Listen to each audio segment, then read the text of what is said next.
السلام عليكم ابني وانا اسلام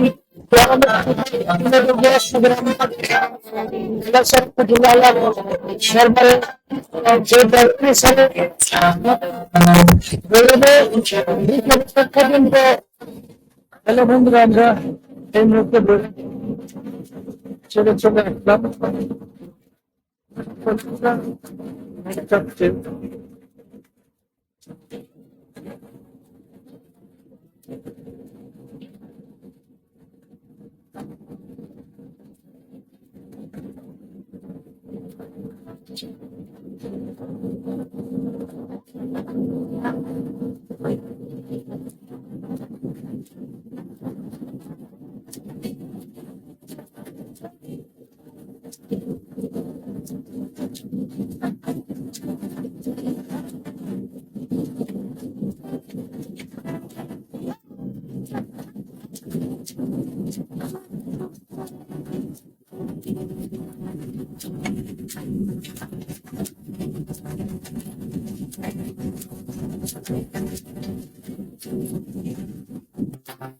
hello বন্ধুরা, আমি এখানে 22শে মহরম আশুরা উদযাপনের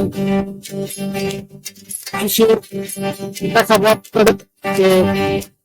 এখানে আশুরা 22শে মহরমের সরকারি দুষ্কৃতির কারণে কোনো কিছু উদযাপন করতে পারতেছে না ওরা। একটি অংশ ইমাম হাসান ইমাম হুসাইন, তো তাদেরকে অনুসরণ করে যারা তাদের এই মর্মান্তিক দিনগুলি স্মরণ করে তাদের জন্য আল্লাহর কাছে দুই হাত তুলে দোয়া করে দুটা চোখের পানি করে তাদের মনের আশা হয়তো আল্লাহ পূর্ণ করবে। জানি না কে কোন নিয়ত নিয়ে এখানে আসছে, যেভাবে যে থেকে আসছে সবাই যাতে যাত্রার গ্রন্থনে গিয়ে পৌঁছতে পারেন সে কামনা রেখে আমি দরদি আকাশ আজ আপনাদের কাছ থেকে এখানে বিদায় নিচ্ছি। সবাই চ্যানেলটাকে লাইক সাবস্ক্রাইব করবেন, পাশে থাকবেন, সবাই ফলো করবেন। Thank you.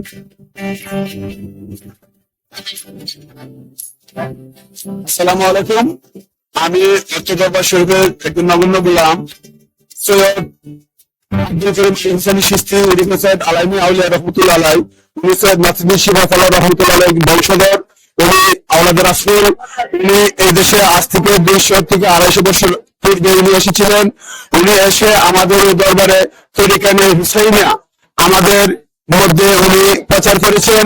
আমরা পবিত্র আশুরা দিবস বা মহরম দিবস পেয়েছি উনার মাধ্যমে। মহরম শরীফের অর্থ এই হচ্ছে জালিমের জুলুমের প্রতি ঘৃণা প্রদর্শন করা ও ইমাম হুসাইনের প্রতি যে প্রেম লালন করা। সত্যের মানদণ্ড হচ্ছেন ইমাম হুসাইন। ইমাম হুসাইনের চিন্তা চেতনাকে জাগিয়ে রাখার নাম হচ্ছেন মহরম শরীফ। মহরম শরীফ পালন করা হচ্ছে আমাদের নৈতিক দায়িত্ব। উনি খুব সাধক ছিলেন। উনার জীবন দশায় উনি ভোজনে উনি থেকেই ক্ষুধাপ্রাপ্ত হয়।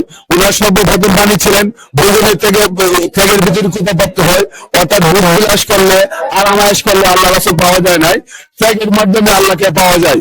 ত্যাগের মাধ্যমে আল্লাহ রাসূলকে সন্তুষ্ট করা যায়।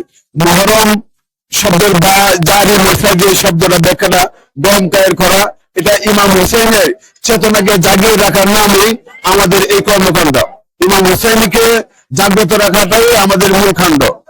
সৈয়দ কুতুবউদ্দিন আহমেদ আল হুসাইনি চিশতি রহমতুল্লাহ আলাইহি হচ্ছেন সৈয়দ আব্দুল করিম আল হুসাইনি চিশতি রহমতুল্লাহ আলাইহির নাতি হয়।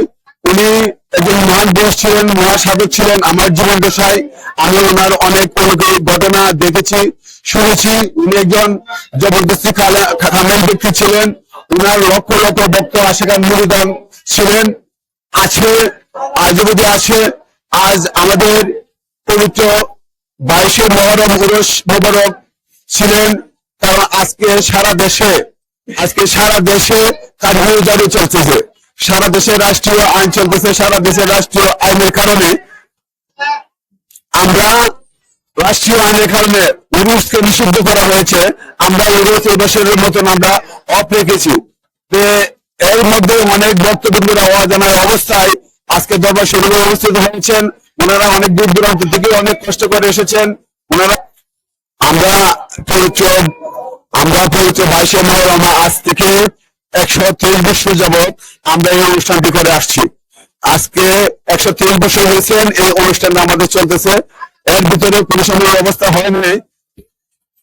হযরত সৈয়দ আব্দুল মালিকের সৃষ্টি উনি সৈয়দ আলাইনা সাহেব, উনি একজন আশিকে পাঞ্জাতন ছিলেন, একজন পাক পাঞ্জাতনের পরম ভক্ত ছিলেন। উনি এই জিনিসটা মদিনা মুনাওয়ারা থেকে হযরত মুহাম্মদ মুস্তাফা সাল্লাল্লাহু আলাইহি সাল্লামের নির্দেশ অনুসারে পবিত্র মুহররম শরীফ আমাদের বাংলাদেশে আজ থেকে 200 বছর আগে উনি এই জায়গাতে নিয়ে আসছেন। শুধু আমাদের এই জায়গাতে নয়, অস্ট্রেলিয়া নয়, বাংলাদেশের অনেক স্থানে অনেকখানে এই সৈয়দ আলাইমিয়া আউলিয়াকে স্মরণ করে পবিত্র আশুরা দিবস মুহররম শরীফ পালন করে আসছেন। ভৈরব, শম্ভুপুর, লক্ষ্মীপুর, কালীপুর, জগন্নাথপুর, ভৈরবপুর, অনেক জায়গাতে, সিলেটে বড়াবাজার, তাজপুর, সাধুপুর, ইউনিয়ন বিভিন্ন জায়গাতে হচ্ছেন, নেত্রকোনায়, ময়মনসিংহ, আরো অনেক জায়গাতে।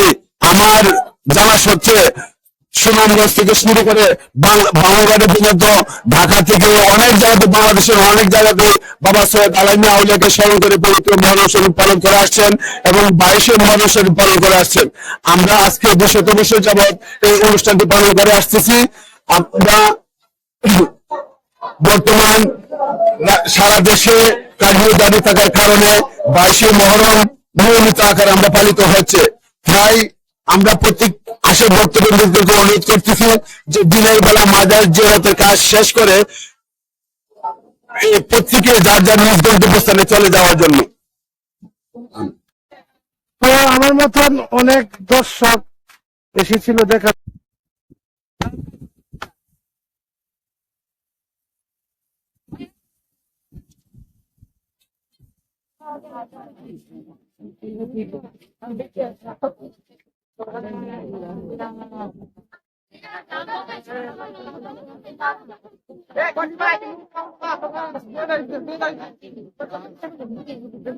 দর্শক বাদে আর কোনো কিছু দেখানোর মতন আমাদের কাছে কোনো ব্যবস্থা নাই দাদা।